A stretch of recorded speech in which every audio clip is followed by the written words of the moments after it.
Всем огромный привет! Сегодня серию мы начинаем с прогулки по лесу.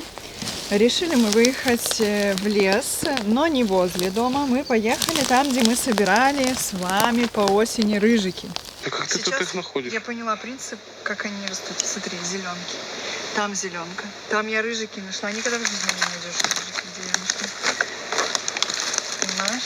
Ого.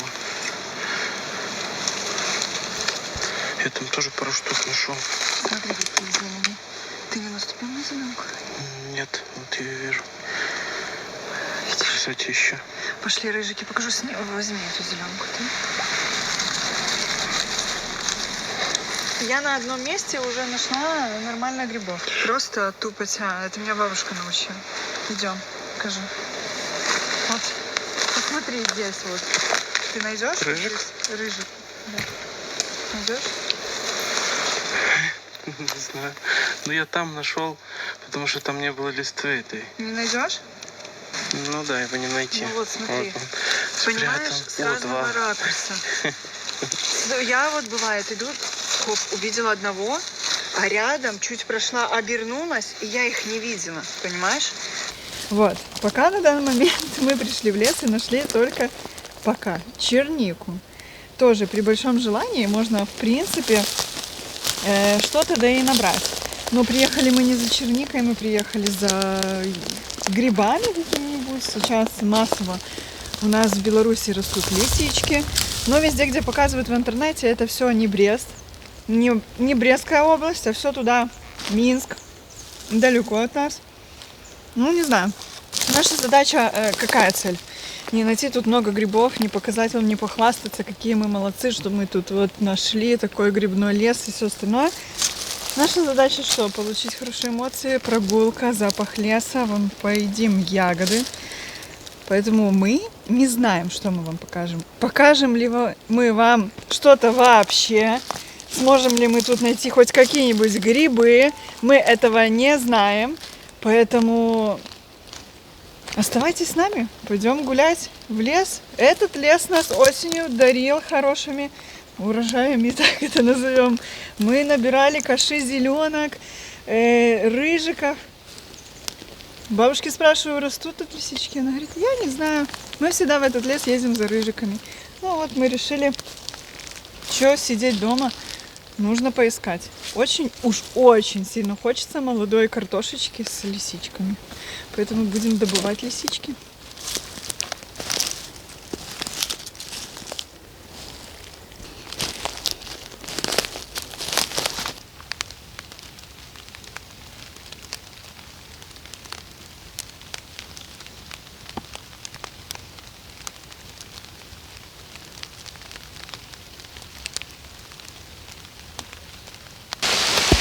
Отошли уже несколько километров от машины, и пошел дождь, не слабый. И что-то пока спрятаться нам некуда.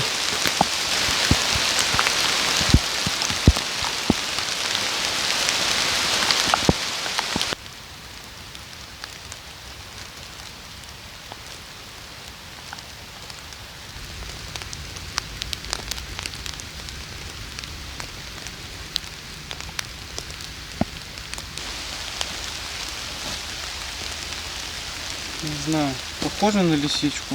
Да, это лисичка. Она очень высохшая. Вот. Как будто бы тут дождей не было. Хотя у нас дожди уже сколько? Неделю? Ну да. Сейчас вообще были такие прям, ничего себе. А тут много. Сыроежки сухие и червивые. И Там этих маслят мы сухих находили. нашли. Сухие просто. Вот нашли лисичку сухую. Ножку какую-то. Я тут кого-то гриба тоже сухую нашел. Может здесь.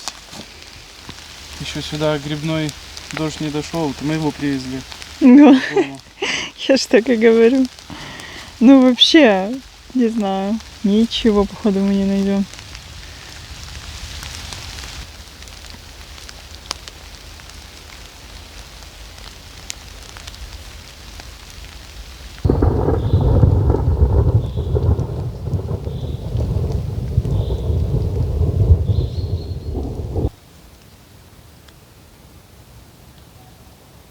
Что ты нашла? Дикую малину. пару штучек.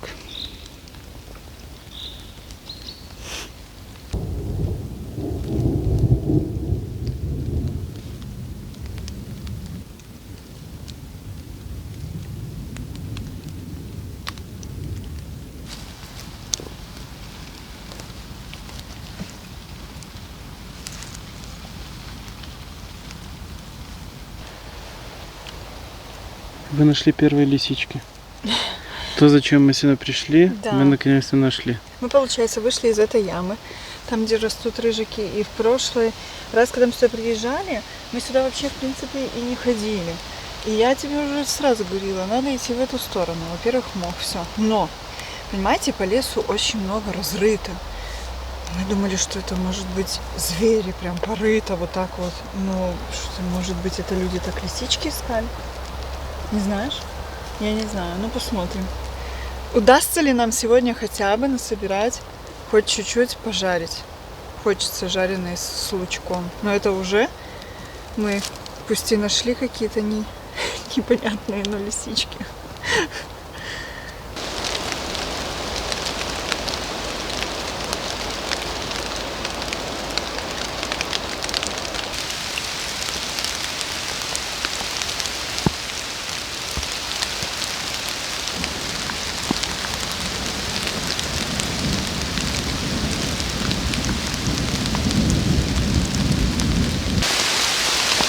Короче, в ливень попали просто. Даже негде спрятаться. Все мокрое, телефон мокрый, мы мокрые. Короче, так себе грибалка у нас. Идем в машину.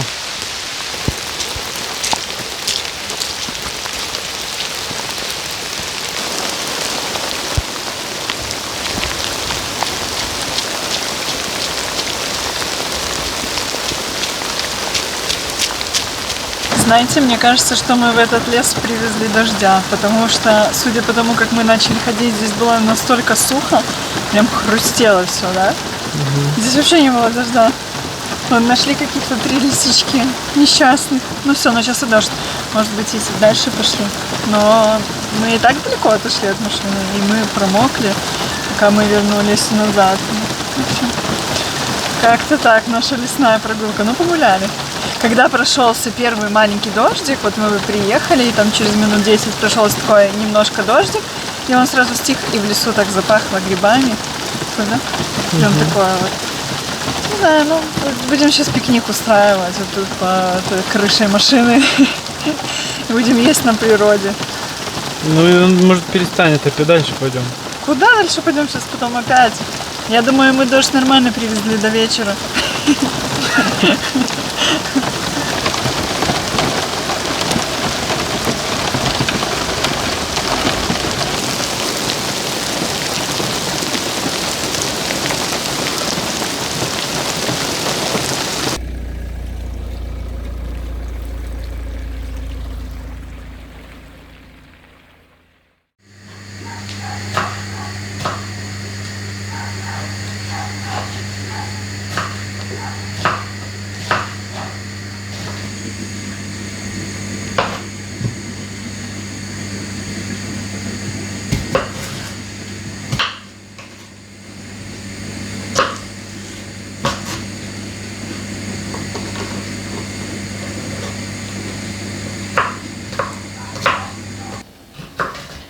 Раз погода не дает, как говорится, работать на улице, будем работать дома.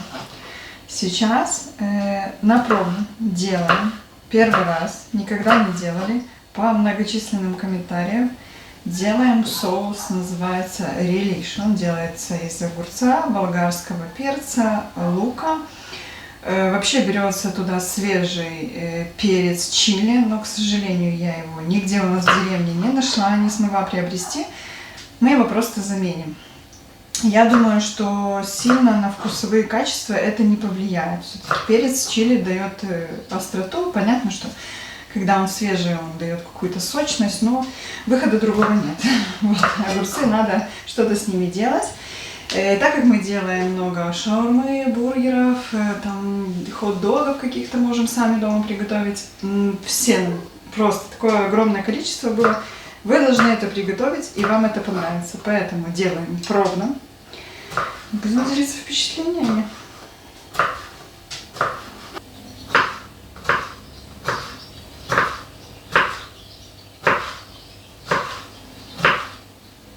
Самое долгое в этом рецепте, это вот надо все измельчить на маленькие-маленькие кубики.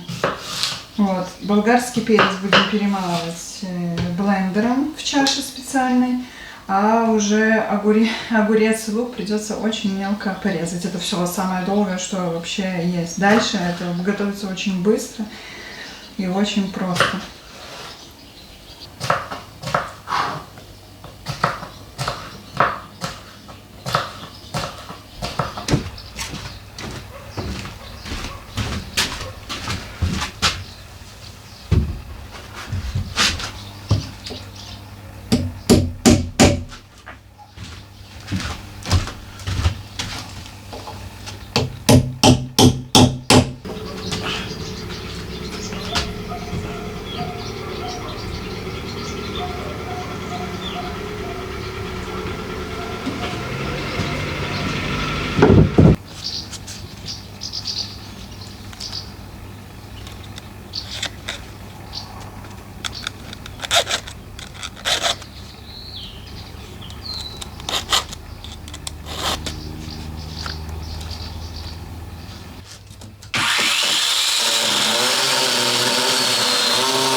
Теперь наша задача добавить сюда все ингредиенты. Это сахар, соль, 2 вида горчицы, у нас идет куркума, перец чили и уксус 9%. Сейчас все взвесим, все померяем и будем ставить на огонь и варить 10 минут.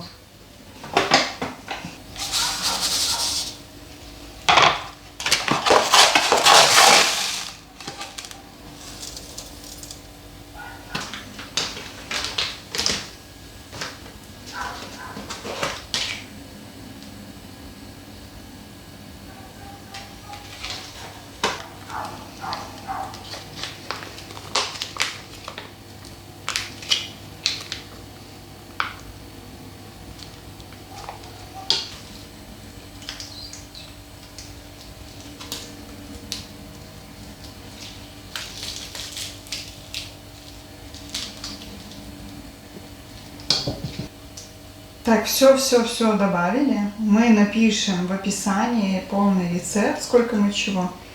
Заливаем уже последний уксус.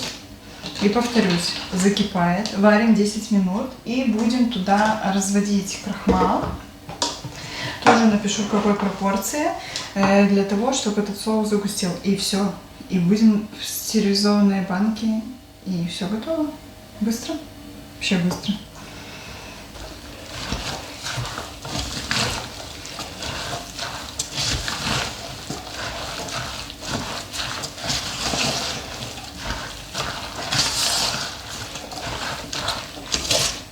Так а еще получается сока столько будет, как на соус. Ну сейчас соль, сахар, все, наши огурцы пустят сок, лук пустит сок, перец мы же сюда. Все, ну сейчас все пустит сок при варке.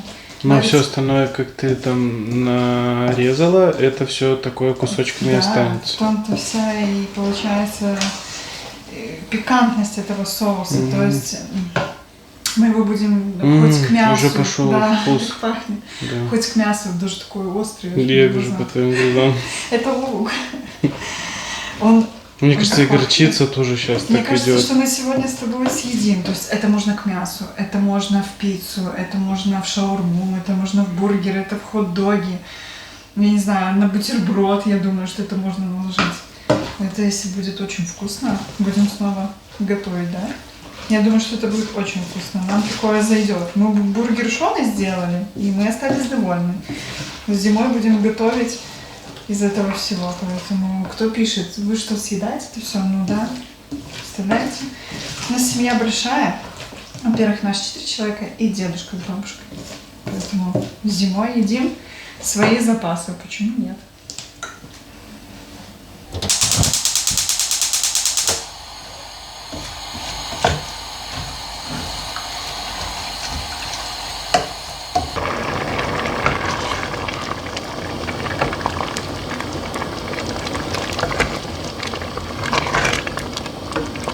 Ну и последний ингредиент – это картофельный крахмал. Нам надо чайная ложка с горкой. Разводим в холодной воде, тут 70 мл. Будем вливать в наш соус для того, чтобы он загустел, чтобы он не был таким жидким. Он такой должен быть густоватый. И как мы вольем, 3 минутки еще кипятим и разливаем по баночкам.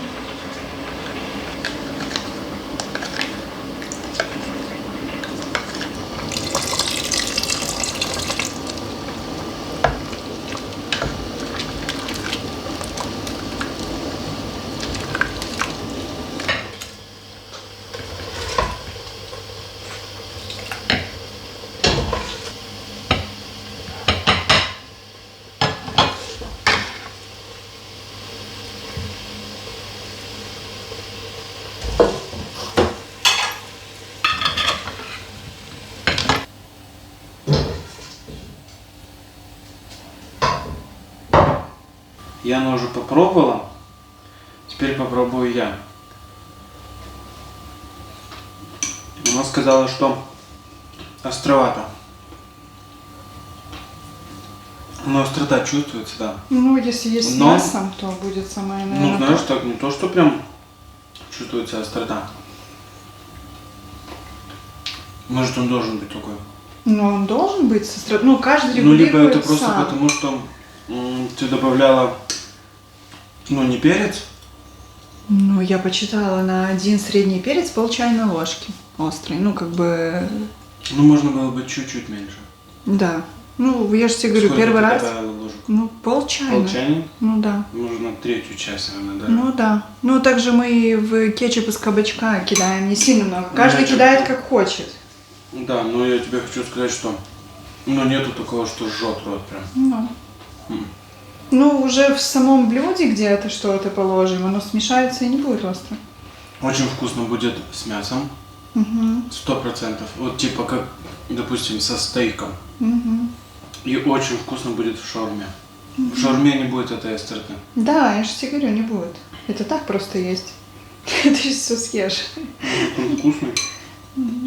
Молодец. У тебя все получилось на оценку. Отлично.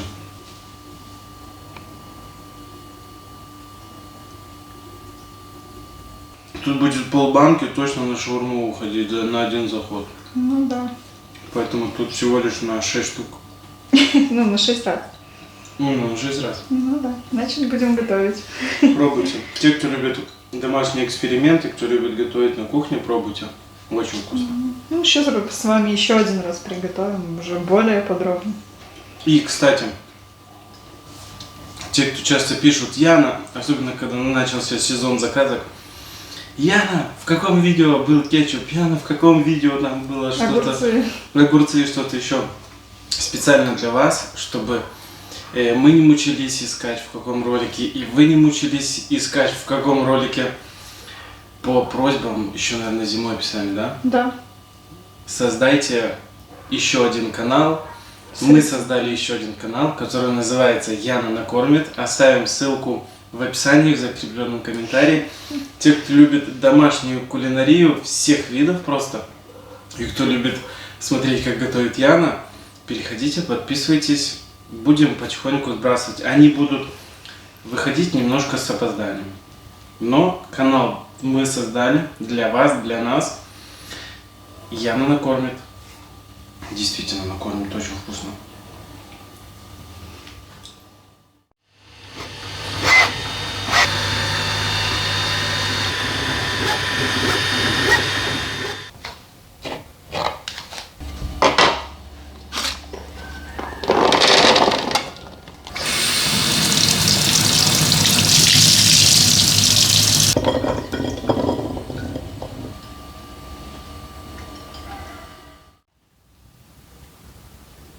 Наверное, 2 ролика назад было пару комментариев, где вы заметили, как мы самостоятельно, сами у себя дома, своими руками, при помощи вот нашего друга, создали мойку для овощей.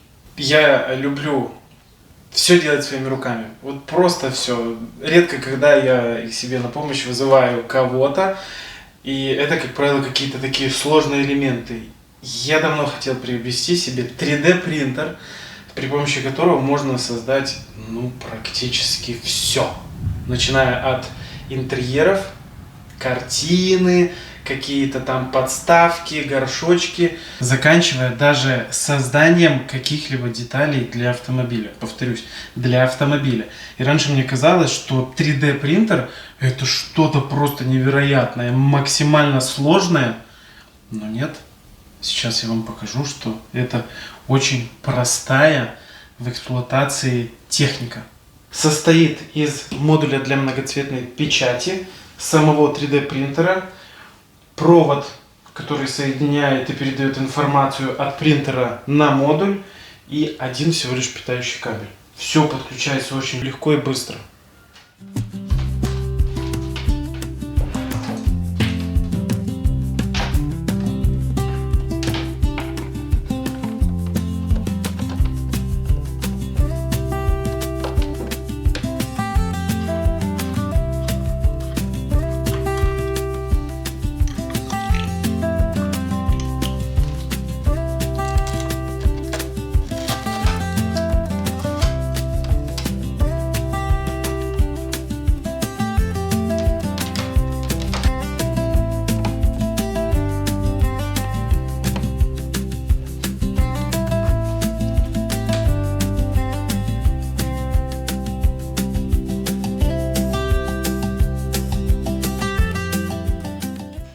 Несколько манипуляций в течение 1 минуты. Мы собрали принтер. Теперь мы достаем материал, длинная пластиковая нить, намотанная на бобину.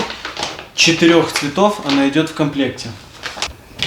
Внутрь модуля обязательно нужно положить осушители перед тем, как заправлять бобины. В комплекте идет 4 цвета. Это зеленый, красный, бежевый и желтый. Мы для себя уже приобрели еще дополнительно 2 цвета. Это черный и белый.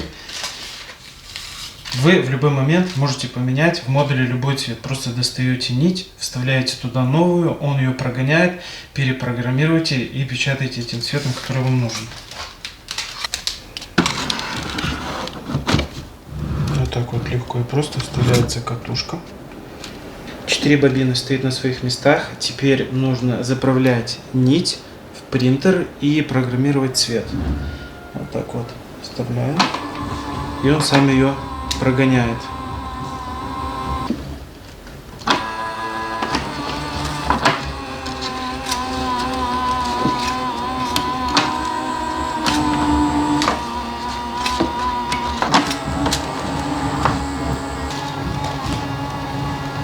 Дальше заходим в настройки принтера, в цвета бобин.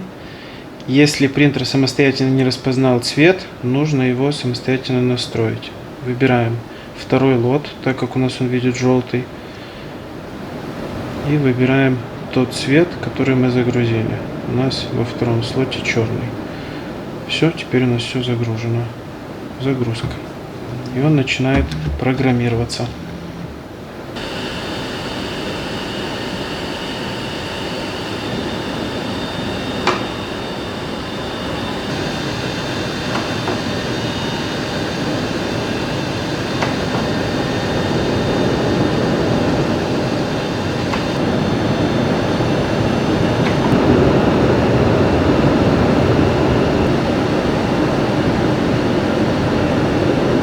Наглядно мы с вами увидели, как принтер заменил желтый цвет на черный, который мы поменяли слот. Теперь мы сопрягаем его с телефоном. Есть приложение, в котором есть куча всяких моделей, которые вы можете себе напечатать. Вот так выглядит приложение. Заходим в него. Нужно авторизироваться. Заходим в аккаунт.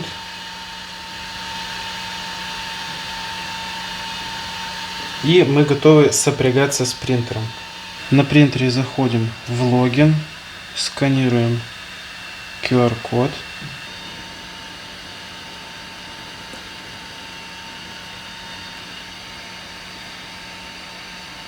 Теперь мы в приложении можем найти просто все, что нам угодно.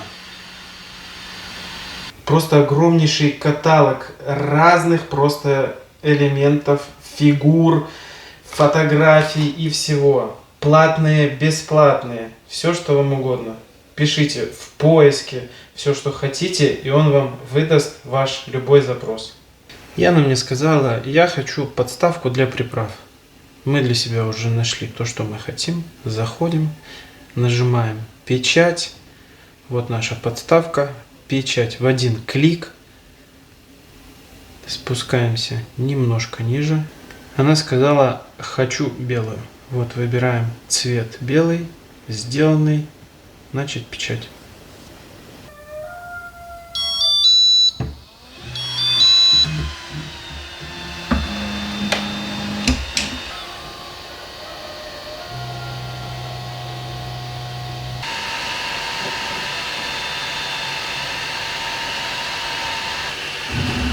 В 3D принтере имеется своя видеокамера, которая делает таймлапс записи и сохраняет записи этих 3D моделей в приложении.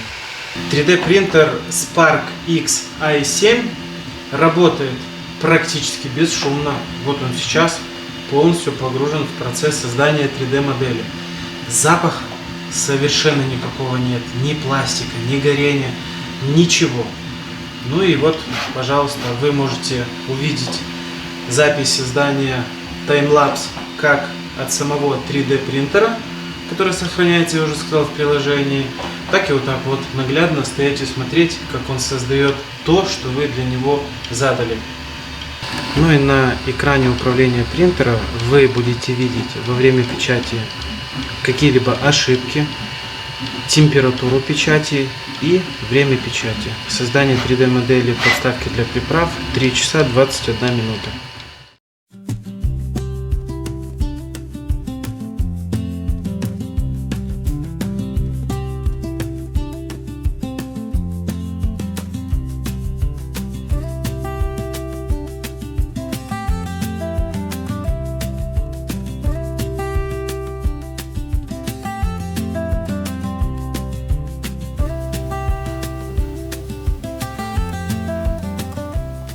Модели готовы. Вот это первая модель белого цвета, которую мы сделали. Вот она, вторая. Наглядно покажу разницу, что не прочитал я в приложении, что нужно было для белой модели настроить качество. Вот она, вот так вот ее напечатал. Ну а на второй Яна говорит, сделай мне зелененькую. Мы исправили все ошибки. И вот такая вот красотища получилась. Ровненькая, аккуратная, без всяких заусенчиков. Просто идеальное стопроцентное качество. Если у вас нет места, где поставить модуль, а только можете поставить 3D принтер, вот, пожалуйста, есть такой держатель для бобины. Сюда устанавливается бобина одного цвета. Посмотрим, какие 3D модели мы уже успели создать. Вот Янина подставка для приправ. Просто идеальное качество. Сами увидели, и на практике мы вам покажем. Соковыжималка разборная, мойка для ягод. Я даже не думал, что она такую штуку создаст, но вот, пожалуйста. Вот такая вот коробочка, шкатулочка, можно по-разному ее использовать. Это не кушает, она сюда тут свои драгоценности прячет. Брелочек Просто за одну печать печатает 2 цвета, у вас сразу все готово. Раз, на ключи автомобиля 3 цвета печатает. Вот, пожалуйста, тоже за одну печать. Ну и мы обязательно попробуем 4 цвета. И из этих всех моделей одна получилась вот такая не очень хорошего качества, но это моя ошибка, я не почитал описание и не настроил то качество, которое для этой модели нужно было настроить. 3D принтер Spark X i7 может печатать практически все, даже то, что вы самостоятельно создадите для него. Переходите по ссылке в описании, ознакомьтесь и заказывайте.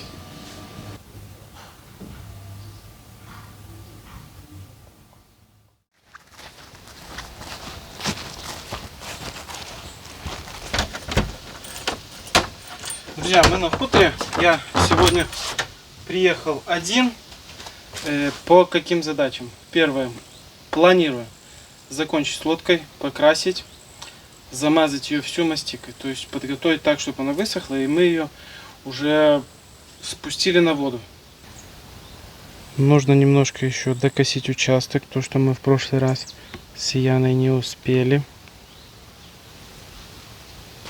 Ну а остальное само нас найдет, чем нам еще сегодня заняться.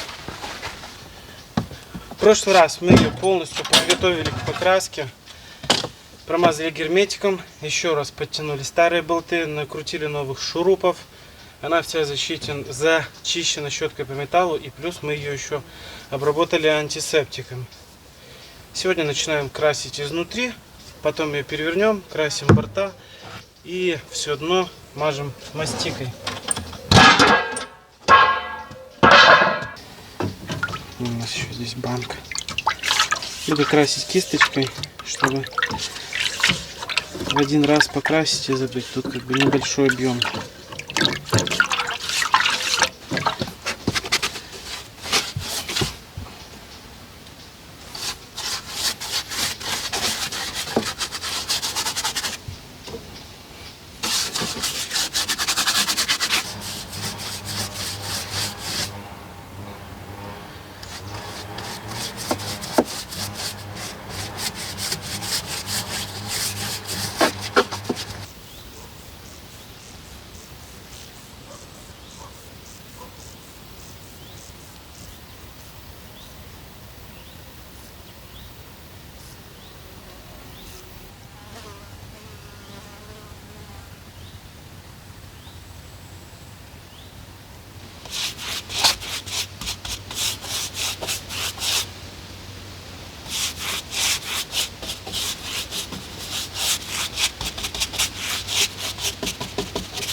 Переживал, что лодка не высохнет, дожди были, но здесь, как я понял, сильного дождя не было.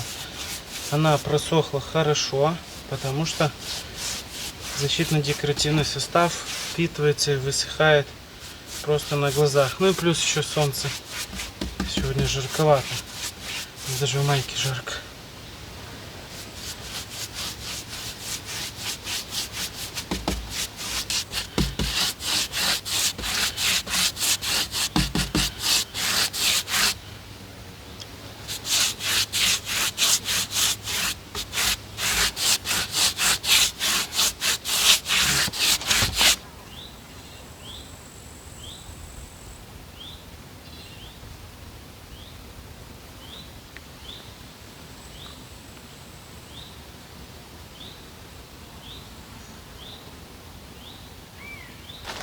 Посвежела лодка, правда? Вот я и хотел, чтобы мне ее в прошлом году покрасили в такой темный цвет. Но такого цвета не было, далеко было везти. Эта лодка практически за 100 километров была, когда мы ее покупали. Ну вот мы покрасили в тот цвет, как я хотел, как я видел. И она будет сейчас темная, красивая. Но она не будет настолько сильно и легко вымазываться.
толстым прям слоем я не промазываю. Хорошенько промазываю только швы, вот где была смола, еще раз пройтись. А всю остальную древесину просто немножко, мало ли где какая-то трещина, там что-то еще. Почему нельзя делать толстым слоем? Во-первых, смысла в этом никакого нет. Если сделать толстый слой, мастика будет трескать, будет отваливаться кусками. И древесина в любом случае должна дышать. Поэтому просто вот так вот помазать по самой древесине будет достаточно. И то как бы можно было бы так не делать, пройтись чисто по швам. Но я решил сделать так, просто тоненьким слоем. В любом случае она будет дышать. Я ее тут монолитом не закатываю. Но хорошенько пройтись по швам.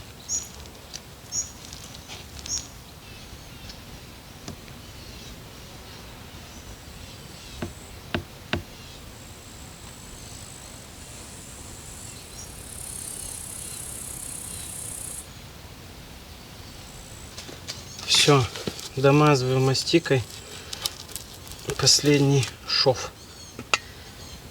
И дальше будем докрашивать.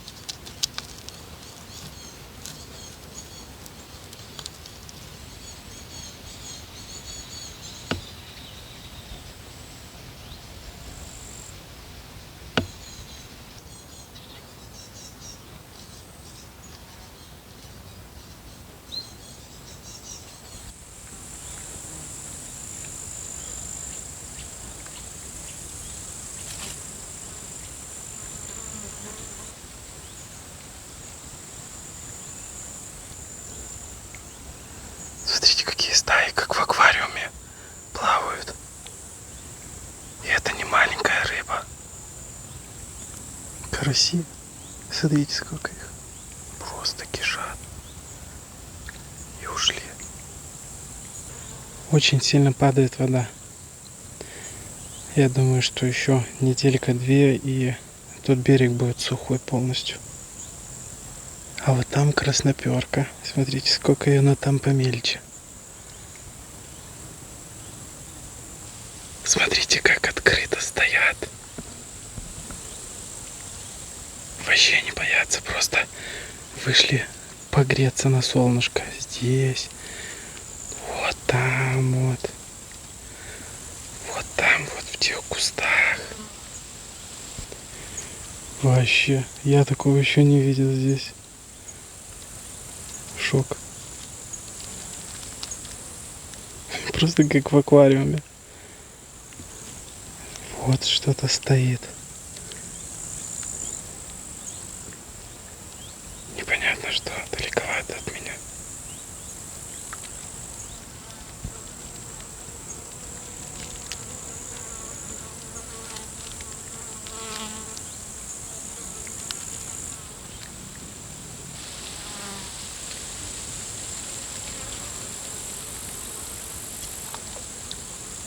Не могу разобраться, что, может, это лень? Очень плохо видно.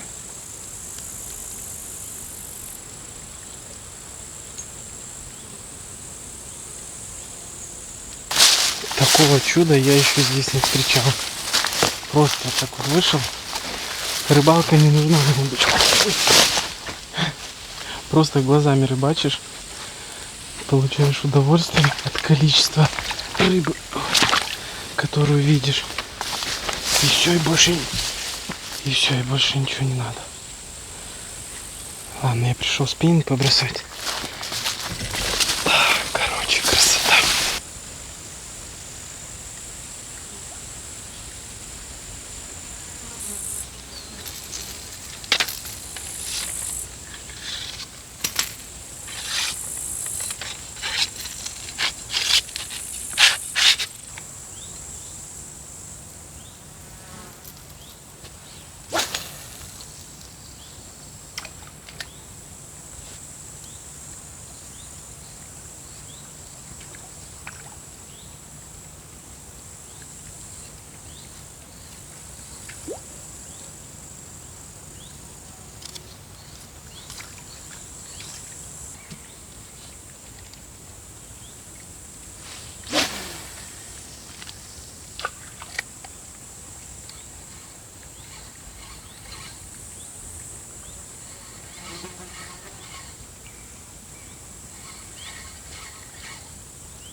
Хорошие всплески постоянно вот на той стороне, возле вот этих коряжников всяких. Нужна лодка. Вот видите, в этом вот районе. Я там в прошлом году словил тут трофейную золотую щуку. О, смотрите, что там происходит.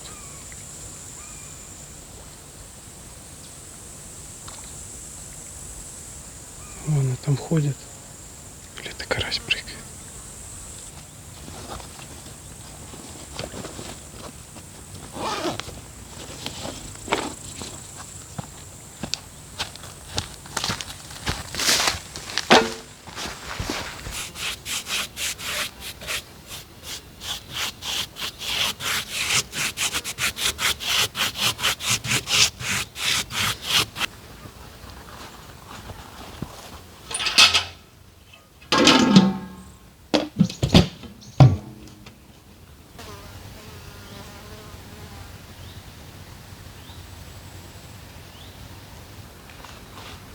Теперь можно сказать, друзья, что это практически новая лодка.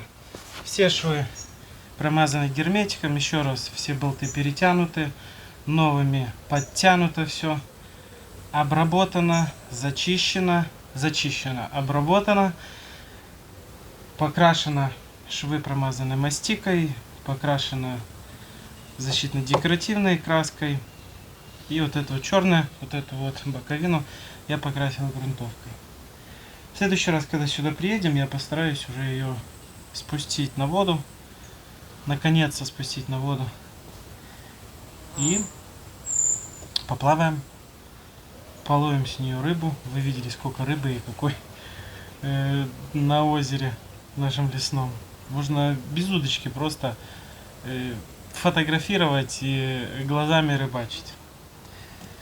Заканчивать будем на этом серию. Спасибо, что вы досмотрели до конца, поставили лайк, написали комментарий. Ну и напоминаю, что мы создали новый канал Яна накормит. Ссылочку мы оставим в описании, в закрепленном комментарии. Переходите, общайтесь с Яной по поводу каких-то рецептов, обсуждайте. Она будет делиться с вами, вы делитесь с ней. Ну а мы всех любим, всех обнимаем. Всем пока, до новых встреч.